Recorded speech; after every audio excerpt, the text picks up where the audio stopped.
Earlier this year, the remastered Oblivion came out, and I did not stop playing it for several weeks. And right before that, Skeleton was released by Ghost. So as you can imagine, my brain combined the two, because I am obsessed with the two, and I wondered, what would it be like to combine Ghost and the Elder Scrolls Oblivion? So I ended up drawing 6 pieces, and since I didn't want to spend ages on them like I did on my Skeleton collection, I went for a less rendered line work heavy style, and also kept the more humanoid races versus beast races. I actually started with Tobias and then did the Papas. The Papas ended up being a very magic heavy family, but I also wanted to be part of the playable factions in game and assigned them each pre-made classes from the game. I couldn't see any of them being in the Knights of the Nine though. I did consider Perpetua for that one. Neil is, by the way, he's just a lich, probably. For Tobias, I made him an Imperial Bard class, of course. The description in the game for Bards says that they are intelligent and personable, and they prefer to accomplish tasks with their words first and their sword second. The skills they have are Alchemy, Blade, Block, Illusion, Light Armor, Mercantile, and Speechcraft. In this piece, I have Tobias using a Charm spell, which is an illusion spell that makes people like you more. Not that he needs it. I actually did not put him in a faction. He's probably just a cool NPC that you can meet.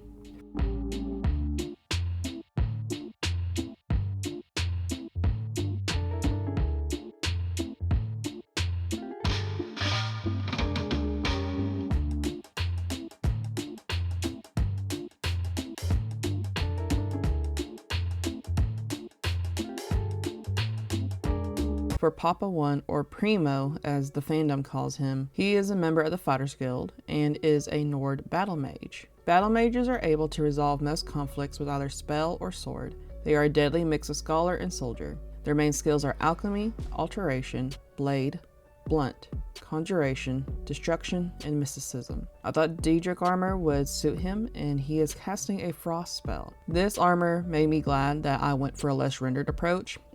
It's so insanely detailed, and for every piece I actually had issues finding good high quality references. And the thing is, I refuse to boot Oblivion back up to check the references myself, because then the issue is I'll actually start playing Oblivion, and if I start playing Oblivion, I won't stop playing Oblivion, and I don't have time for that.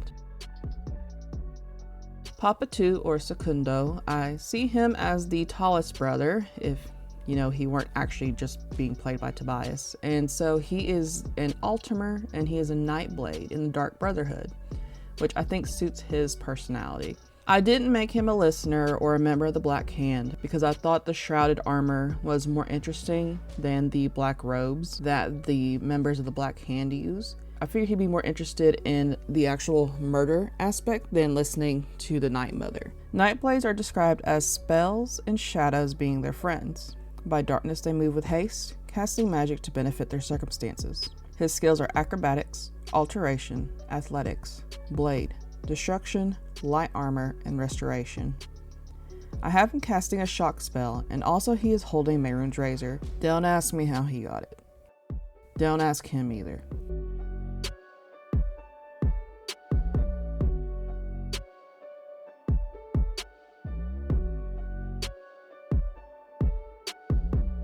Papa 3, or Terzo, is a member of the Thieves Guild, and since he's considered the shortest of the brothers by the fandom, he is our wood elf. I was going to make him a rogue using illusion magic to turn himself invisible, but last minute I changed him into an acrobat and gave him the skeleton key. Acrobats are the kind of people that uses agility and endurance to their advantage, unafraid of jumping long distances. Their skills include Acrobatics, Blade, Block, Marksman, Security, Sneak, and Speechcraft. So in Oblivion, there's actually no official Thieves Guild armor. Most of them wear leather armor or just regular clothing. I didn't see any regular clothing that I thought would fit well with Papa 3, but I did consider the black and burgundy outfit. I think his small size is great for sneaking, and that's why I made him a Thieves Guild member. He has Nocturnal Skeleton Key. Unlike Papa 2, you can't ask him how he got it. I'm willing to bet he just charmed Nocturnal into giving it to him. I did read somewhere, I think it's an ESO, that Vermina does take a mortal lover named Galthus. So I think it's not that far-fetched that Nocturnal could fall in love with Papa 3.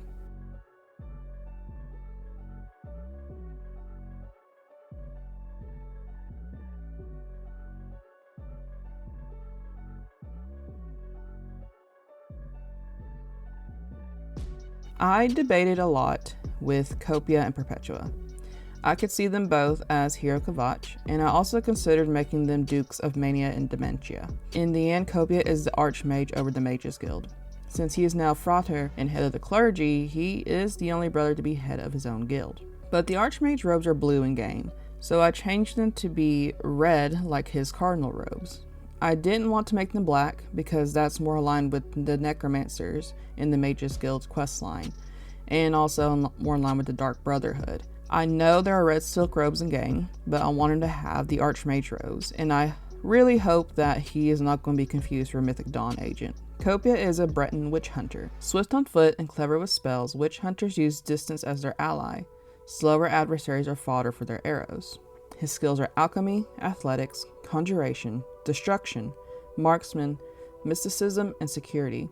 I didn't make him a straight up mage class because I thought that might be too boring. I see Copia as maybe growing up being very studious. I thought him being a powerful mage suited him, but I also think he needed to be able to fight back without spells too. The witch hunter description says they use arrows and ranged weapons, so I figured the staff would be his main ranged, but since he can use conjuration spells, he could also just conjure a Daedric bow when he wants to use his arrows. I see Copia as someone who can be a bit more cunning than meets the eye. I can imagine him using his security skills to steal what he needed growing up, and using his alchemy skills to mix poison. I assume those athletics came in handy sometimes too.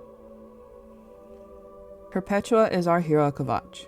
He is also a Breton, of course, but he is an agent class, who may or may not be a vampire. Agents are charming when they can be seen and nearly invisible when in shadow. They are skilled in acrobatics, illusion, marksman, security, sneak, and speechcraft.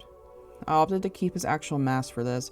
All the helmets that would cover his face in a similar way just didn't look right to me, and only the hood wouldn't shield him in the same way his mask does. The only thing that would cover him up in the same way is the Grey Fox's cowl, but I didn't want him to be head of the Thieves Guild. I strongly debated giving him the armor from the Knights of the Nine, but I didn't think it would match up with his kind of spooky vampire thing he's got going on.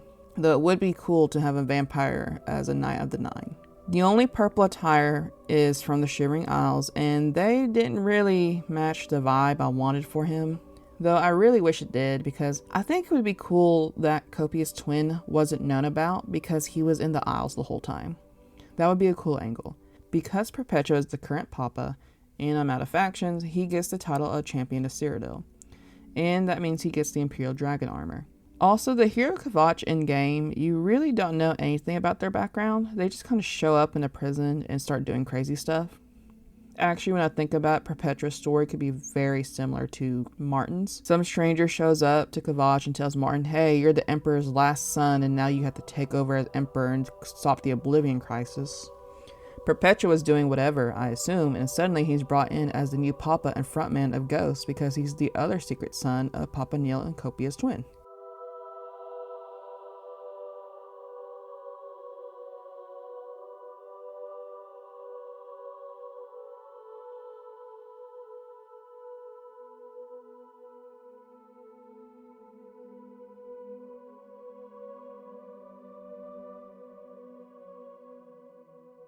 And there we have it, a Ghosts and Oblivion crossover. A tip for playing Oblivion, do the Mages Guild questline before the Thieves Guild.